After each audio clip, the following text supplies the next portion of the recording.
आज हम आपको एक ऐसे कौवे की कहानी सुनाते हैं। एक दिन कौवा नदी के किनारे बैठा था। वहाँ एक रानो कौवी आ जाती है। कौवा तो उसे देखकर ही हैरान रह जाता है।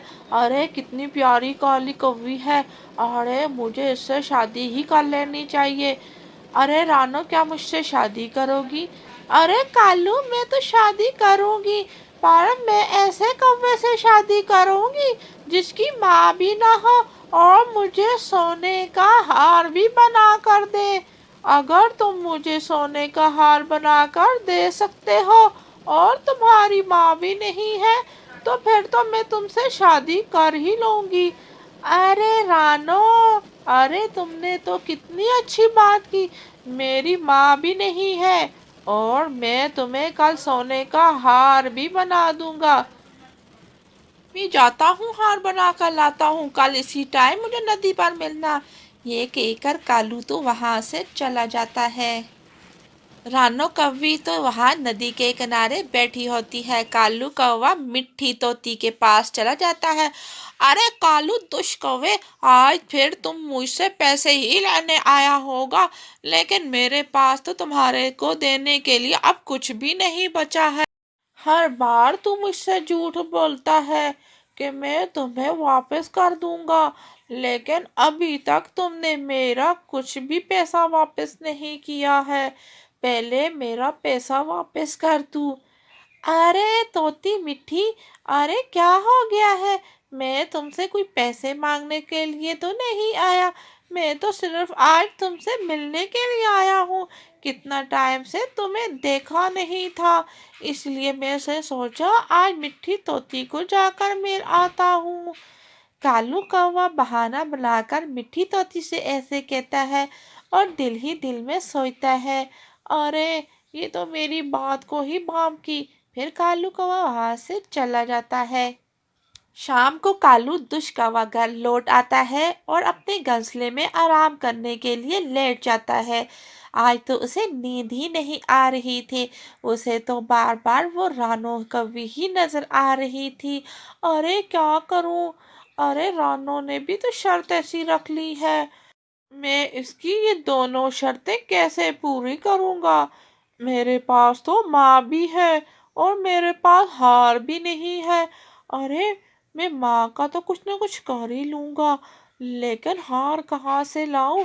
उस मिट्टी तोती ने भी तो आज पहले ही इनकार कर दिया। अरे मैं भी कितना बुद्धू हूँ, मुझे क्या जरूरत थी पहले चीजें उससे लेने की। आज वक्त था उससे कुछ लेने का तो मुझे दे भी देती। अरे मेरा बुद्धि दिमाग भी तो बड़ा तेज है। अरे कुछ तरीका लगाता हूँ। अरे मैं उस चील के पास जाता हूँ, उसके पास सुना है बहुत पैसा है, वो मुझे कुछ ना कुछ तो दे ही देगा। अरे हाँ बिल्कुल, ये योजना बिल्कुल ठीक है। मैं अपनी माँ को जाकर उस चील को बेच देता हूँ और वो माँ के बदले मुझे कुछ पैसे दे ही देगा। अरे दोनों काम हल हो जाएंगे, माँ भी नहीं रहेगी और हार भी हार जाएगा। कालू तुष कौवे ने अपने बुद्धि दिमाग से कोई शैतानी चाल ही चल चुकी थी। इसे नहीं पता था इसके साथ आगे क्या होने वाला है, लेकिन आज वो बहुत ज़्यादा खुश था और वो हवाओं में उड़ रहा था। अरे आज तो मुझे बहुत प्यारी नींद आएगी, कल मैं रानो कवि से नदी के किनारे जाकर मिलूंगा और उसे हमेशा के लिए घर ले आऊंगा। इसी तरह सुबह हो जाती है।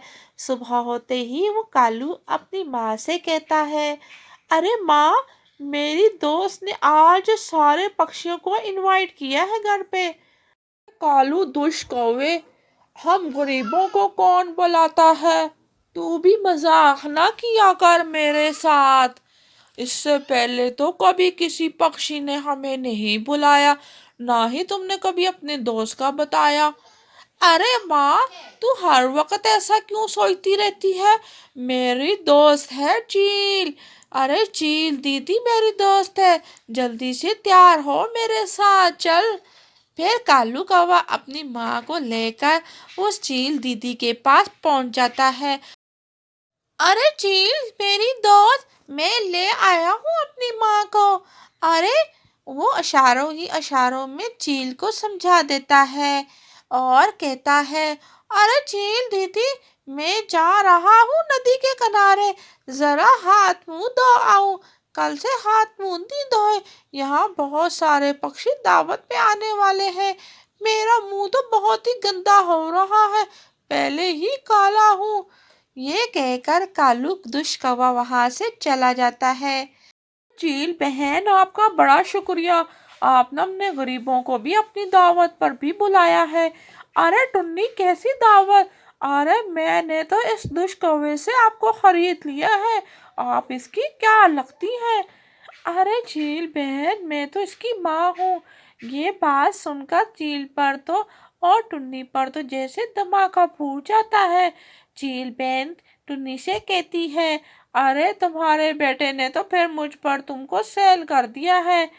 फिर चील को उस टुन्नी पर तरस आ जाता है और वो कहता है, ऐसा बेटा मैंने कभी नहीं देखा जैसा तुम्हारा बेटा है।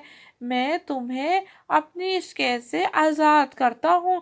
वैसे भी तुम बहुत बुढ़िया हो, तुम तो कुछ काम भी नहीं कर सकती, लेकिन मैं इस कालू दुष्कवे को कभी नहीं छोड़ूंगा। ये कहकर टुन्नी को वो छोड़ देता है। टुन्नी चील बहन का शुक्रिया अदा कर कर वहां से चली जाती है।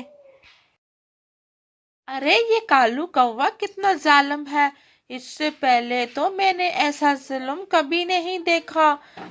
कौवा सोने का हार लेकर वो रानो कवि के लिए नदी के किनारे पहुंच जाता है।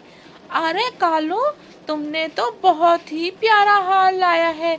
अरे रानो, क्या तुम्हें पसंद आया? अरे कालू, मुझे बहुत पसंद आया है तुम्हारा ये सोने का हार।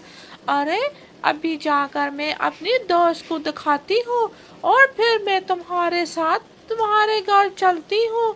अभी मेरा हार तो सारे पक्षी देख तो ले हैं, मेरी सहेलियां तो देखें कि कालू ने मुझे कितना खूबसूरत हार दिया है। अरे ठीक है रानो, जाओ तुम अपनी सहेलियों को ये हार दिखाओ। रानो कवि कालू कौवा दोनों नदी के किनारे बैठे बातें कर रहे होते हैं, लेकिन कालू दुष्कवि को नहीं पता था कि ये रानो कवि कितनी धोखेबाज है। वो रानो कवि तो बहुत ही चालाक थी, वो बहाने से वहां से चली जाती है। कालू दुष्कवा नदी के किनारे बैठकर उसका इंतजार करता रहता है, लेकिन रानो कवि का कहीं पता नहीं होता, वो तो कभी भी वापस नहीं आती। अरे ये रानो कितनी चालाक है, मैंने अपनी माँ को भी चील के हवाले कर दिया और हार भी इसको दे दिया। अरे रानो, मैं तुम्हें ढूंढ ही लूंगा। कालू उसे जंगल ब जंगल ढूंढता है, लेकिन उसे कहीं नहीं मिलती। वो तो ये जंगल छोड़कर किसी और ही दिशा में चली जाती है। इस रानो की वजह से मैंने अपनी माँ को भी चील के हवाले कर दिया। अरे एक बार रानो, तू मुझे मिल ही जा। जब कालू दुष्कवा शाम को घर वापस आता है, अपनी माँ को अपने घर पाकर तो खुश हो जाता है। अरे माँ, ये क्या? अरे बेटा, इतनी फटी आंखों के साथ क्या देख रहे हो? उस चील ने मुझे आज़ाद कर दिया और तुम्हारी बात भी बता दी। अरे बेटा, अपनी माँ से कभी भी ऐसा सलूक नहीं करते, तू मेरा प्यारा बेटा है। वो अपने बेटे को गले लगा देती है और अपने बेटे को फिर भी माफ़ कर देती है। इस तरह माँ तो माँ होती है। आज की कहानी से हमें ये सीख मिलती है, हमें अपने माँ बाप के बहुत खिदमत करनी चाहिए। तो आज की कहानी अगर अच्छी लगी तो चैनल को ज़रूर सब्सक्राइब करें, बेल आइकॉन को ज़रूर प्रेस करें, तो हम आप लोगों के लिए इसी तरह की अच्छी अच्छी कहानियाँ लेकर आते रहेंगे।